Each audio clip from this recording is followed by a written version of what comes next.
Hey everyone, let's talk pickled fiddleheads. Okay, so for those of you who don't know what a fiddlehead is, I'm going to show you. These are swamp weeds that grow in the northeast part of the United States of America. I live in Maine, so they're plentiful here. And you can only pick them, they're literally like pickable for like 2 weeks, if that, and then they're all grown up into big ostrich ferns, and they're beautiful. But you have to catch them at this size, and they have to be a specific type of fern to be safe to eat. You can find that information online. But I love them pickled. They stay super crunchy pickled this way, and they're great on burgers or, you know, just out of the jar like you would eat regular pickles. So what I'm going to do is I'm going to put, I think I used a teaspoon, so these are pint-sized jars, and I used a teaspoon for each of these things. And I did garlic powder because I did not have any actual garlic on hand. Usually I would dice up garlic and use that way, or put a whole clove in. I did Italian seasoning. I did some pickling salt, and then I did a teaspoon of dill. And I want to say, oh, and then I did like 3 to 4 whole peppercorns plopped in there. Okay, and so garlic, dill, pickling salt or canning salt, peppercorns.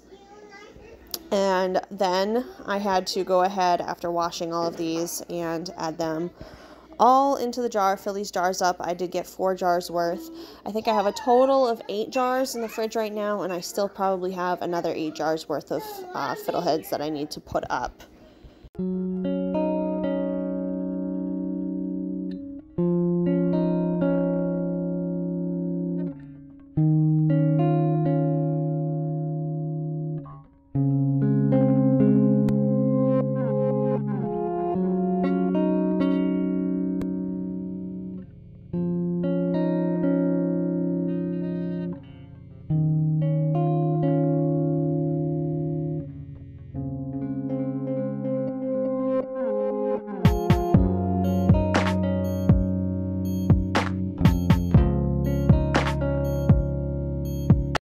So my phone totally malfunctioned, but this is what they look like once they're done. So I filled all 4 of those jars with the seasonings and the fiddleheads, and then I brought to a boil 1 part white vinegar, 1 part water, and I topped all the jars off just like that. I did not process these. I put the covers on and I let them cool down, and I put them straight in the fridge. They stay super crunchy this way.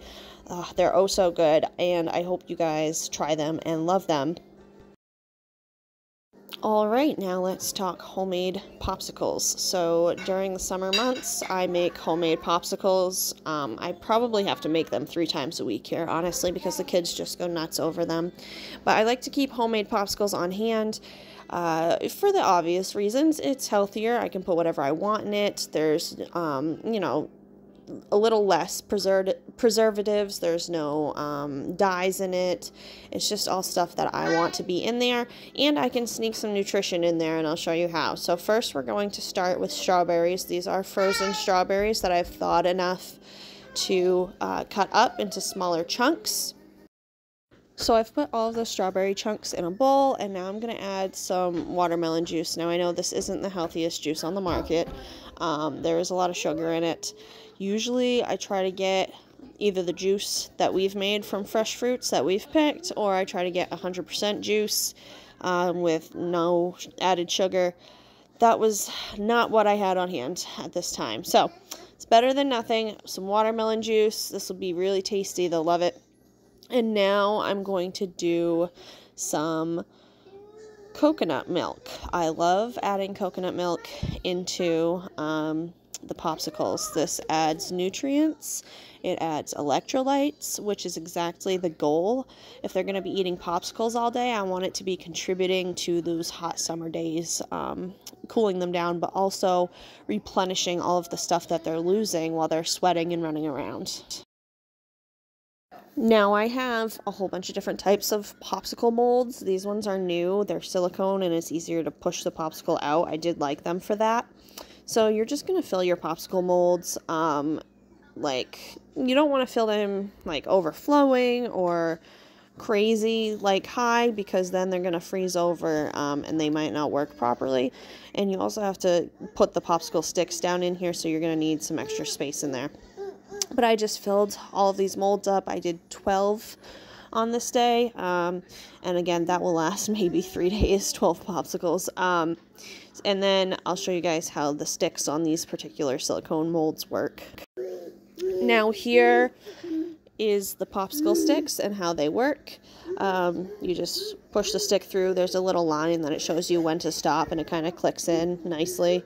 I feel like these molds did take longer to freeze properly than the other ones do, than the plastic ones. But they did work well. It was easy to take the popsicles out, which is always nice. And you just set them right in there, and that's it. You throw them in the freezer, and in a couple of hours you have popsicles that are going to be a little more nutritious, and you won't feel so bad about handing them out all day long to the kiddos. So this is what they look like all finished. They're really pretty, and they're super yummy, and you can do this with literally any fruit and any juice you want to do. You can leave out the coconut milk. I really hope you guys try this out. The kids love it. It's a hit.